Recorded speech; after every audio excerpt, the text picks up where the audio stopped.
E aí, pessoal, tudo bem? A ideia de hoje é falar sobre o movimento Maker na educação básica, na educação de crianças, de jovens, de adolescentes. É um termo que cada vez mais tem aparecido na mídia, tem aparecido em alguns tipos de mídia voltadas à inovação da educação. E aí a ideia é que a gente possa falar, desmistificar, trazer novos elementos para essa discussão. Então, quando a gente começa a pesquisar sobre o movimento maker, a cultura maker, a gente vê duas questões, duas terminologias muito bem pronunciadas. Um maker space e um fab lab. Todo fab lab é um maker space, mas nem todo maker space é um fab lab. Para um maker space ser um fab lab, ele precisa ter uma série de regras e condutas. Mas antes de chegar nesse ponto e até o profissionalismo que se exige em você ter um Fab Lab ou fazer parte de uma rede como essa, a ideia é que a gente possa pensar muito mais do que ter para ser, é ser para ter. Então a gente começa a ver que é necessário ter uma série de ferramentas, ter uma necessidade até de custos financeiros, mas vamos pensar numa escola ou mesmo num centro comunitário, numa biblioteca, que não tem esses recursos. Quer dizer, então, que ela não tem a possibilidade de ser um makerspace? Então, a gente vê uma série de ferramentas, como a impressora de vinil, a impressora 3D, a impressora laser, a corte de água. E aí a gente fica pensando que a novidade em relação a essas ferramentas também remete a uma novidade em relação a um espaço como esse. Mas, na verdade, a postura maker está muito mais associada com aquela questão de você ser um professor pardal, de você ser um MacGyver, de você ser um criador de gambiarras, do que qualquer outra coisa. Então, o que acontece? Óbvio que se eu tiver esses equipamentos, eu posso fazer coisas muito avançadas.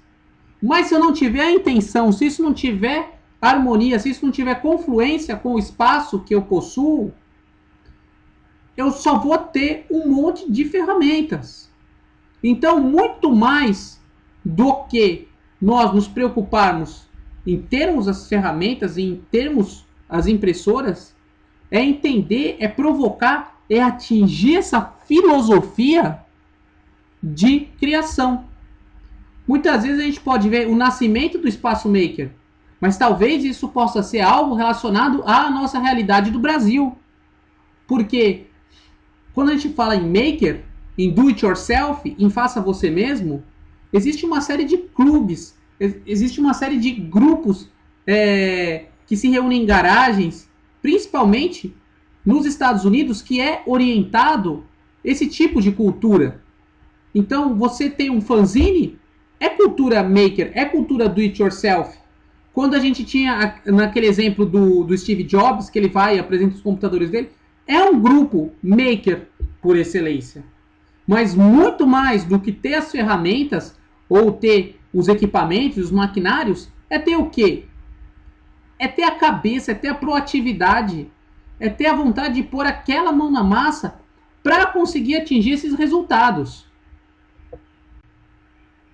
Em um conceito de sala de aula, de educação básica, pensando Fundamental 1, principalmente Fundamental 2 e médio,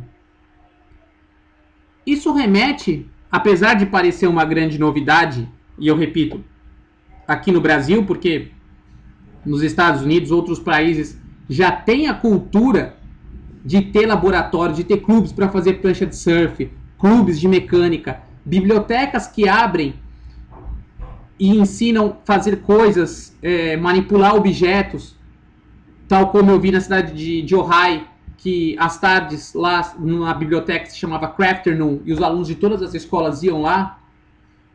Isso vai fazer sentido quando nós estamos realizando projetos.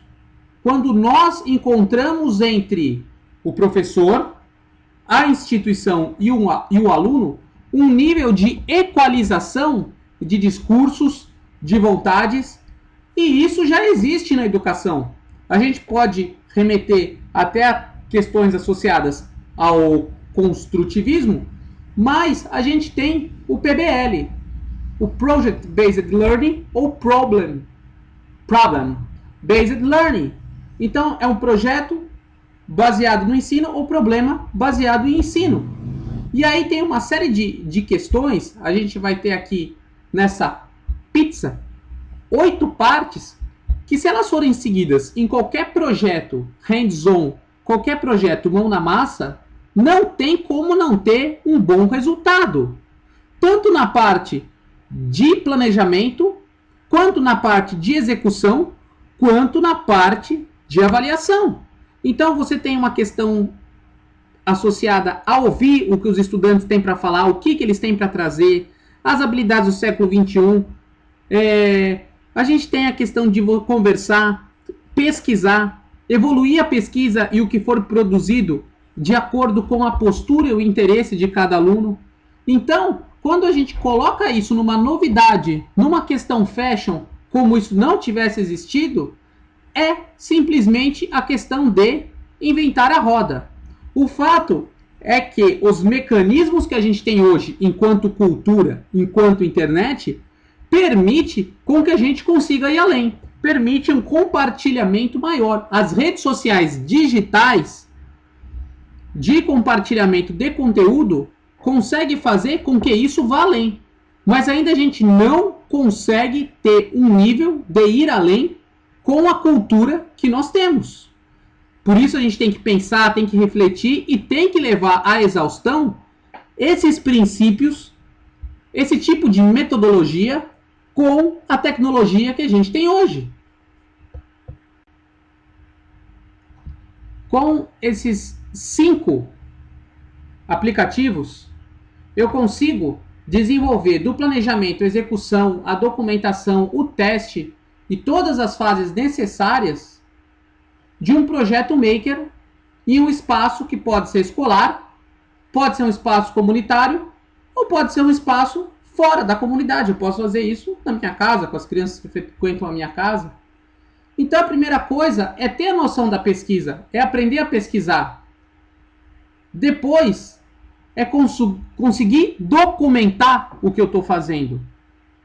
E eu posso fazer uma documentação que está associada a planejamentos, à gestão, e também separar isso em relação aos alunos que vão colocar ali os protótipos, os desenhos, os planos, o que deu certo, o que não deu certo, um Scrum, até um tipo de documentação pública, no qual eu posso ensinar o meu interlocutor, aquela pessoa que está vendo, o que eu fiz.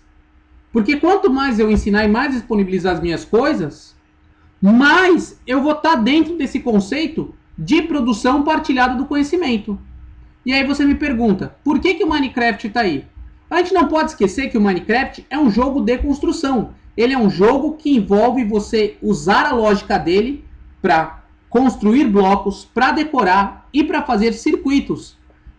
E do mesmo jeito que ele leva o aluno, ele leva o usuário para dentro do computador, ele também permite que as coisas que são feitas nele podem sair do computador. Então uma construção nele eu posso usar como ser aplicado numa impressora 3D. Eu posso pegar o circuito que eu faço de redstone e adaptar para um Arduino, para algum tipo de mecanismo, para algum tipo de chip associado à internet das coisas. Eu posso criar uma roupa do Minecraft. Eu vou ter um problema e baseado nesse problema eu vou ter que conseguir resolver isso. Então, recapitulando, com o Bing eu tenho pesquisa. Com o OneNote eu tenho um caderno coletivo que eu posso usar na qualidade de professor, gerir, me reportar, documentar, buscar índices de avaliação em relação ao desenvolvimento e ao processo dos meus alunos, muito mais o processo do que o resultado. E as duas últimas ferramentas, os dois últimos softwares, que é o Office Mix e o Sway, para uma documentação pública, para eu ensinar, para eu compartilhar aquilo que eu estou fazendo. Reiterando aquilo que eu já tinha falado antes, eu não preciso ter uma impressora 3D. E se eu necessitar muito, eu posso ir num Fab Lab. Os Fab Labs para serem Fab Labs, eles são abertos à visitação. É só procurar o que tem mais próximo da sua casa. Mas, num contexto que eu não tenha uma impressora 3D, em um contexto que eu não tenha recursos suficientes para comprar materiais de última geração, eu não preciso abandonar o projeto. Eu simplesmente posso aplicar os ideais da cultura maker, de pôr a mão na massa, do do it yourself, do faça você mesmo, com papel cartão, desmontando um computador, montando alguma outra coisa, reciclando os materiais. E nesse ponto eu quero lançar uma reflexão. Qual é a cultura maker que a gente quer? Óbvio, a gente sabe que com isso a gente vai estar formando pessoas que vão ter uma visão, que vão estar engajando, que estão sendo a base de uma nova revolução industrial. Porém, para onde que essas pessoas vão evoluir? Elas vão conseguir fazer um mundo melhor com tudo isso? Então eu penso muito nesse conceito.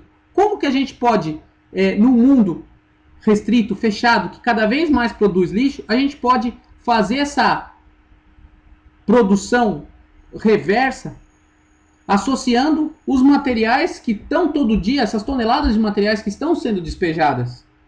Então, se de um lado eu tenho uma série de produtos, espaços, eu não posso estar colaborando para um excesso de lixo no mundo. Então, junta todas essas questões, a todos esses projetos, por que não transmitir esses conteúdos associados à redução, ao reuso e à reciclagem? É isso aí, pessoal. Foi mais um vídeo. Óbvio que o tema ele é muito extenso. Depois eu vou aprofundar mais. Tá aí o meu Twitter, tá aí o meu e-mail. Enviem dúvidas. Se você gostou, dá like, se inscreve no canal, enviem suas mensagens e é isso aí. Obrigado.